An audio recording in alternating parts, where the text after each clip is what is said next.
മേടൻ രാശിയാണ് ആദ്യമായിട്ട് നമുക്ക് വരിക. ആ മേടൻ രാശിയിൽ 12ാം ഭാവത്തിലേക്കാണ് ശനീശ്വരൻ്റെ വരിക. മോക്ഷസ്ഥാനാണ്, വ്യാഴക്ഷേത്രമാണ്. മോക്ഷസ്ഥാനത്ത് ശനീശ്വരൻ വരികയൊക്കെ ചെയ്യുമ്പോൾ മേടൻ രാശിയുടെ അശ്വതി, ഭരണി, കാർത്തികയുടെ കാൽഭാഗം, അതാണ് ആ മേടൻ രാശിയിൽ വരുന്നത്. അവരെ സംബന്ധിച്ച് ഏഴര ശനിയാണ് സ്റ്റാർട്ട് ചെയ്യുന്നത്.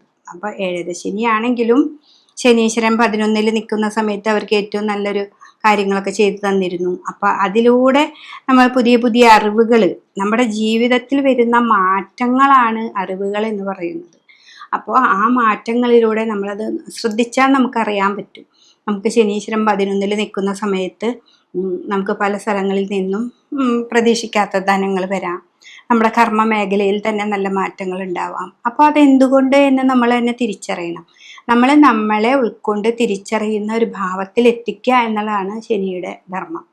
അപ്പോൾ അതിൽ ഈ ശനിയൊക്കെ നമുക്ക് കർമ്മത്തിലൊക്കെ നിൽക്കുമ്പോൾ നമ്മുടെ കർമ്മഭാവങ്ങളിലേക്ക് വരുന്ന സമയത്തൊക്കെ ജോലി സ്ഥലത്ത് കുറേ ഇൻസൾട്ടിങ് തരും. എന്നാലും ശനി അവിടെ ഊർജമായി നിലനിൽക്കും. എന്നുവെച്ചാൽ ഞാൻ പറഞ്ഞതാണ് ശരി, അല്ലാതെ ഒരിക്കലും ഞാൻ തെറ്റല്ല പറയുന്നത്, ന്യായമാണ് ഞാൻ പറയുന്നത് എന്നുള്ള രീതിയിൽ നിൽക്കും.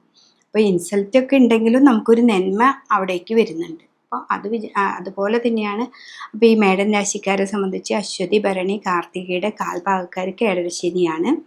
പക്ഷെ നമ്മുടെ ശനി 11ൽ നമുക്ക് കുറേ നല്ല വശങ്ങൾ തന്നിട്ടുണ്ട്. 12ൽ ശനി വരുമ്പോൾ നമ്മൾ വളരെയധികം കെയർ ചെയ്യുക.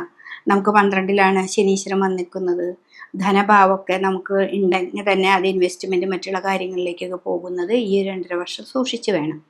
12ാം ഭാവമാണ്, വ്യയാണ്, നമുക്ക് ഇങ്ങനെ നഷ്ടങ്ങൾ സംഭവിക്കാം. അപ്പോൾ ഇൻവെസ്റ്റ്മെൻറ്റ് അതൊക്കെ വളരെ സൂക്ഷിച്ച് കൈകാര്യം ചെയ്യുക.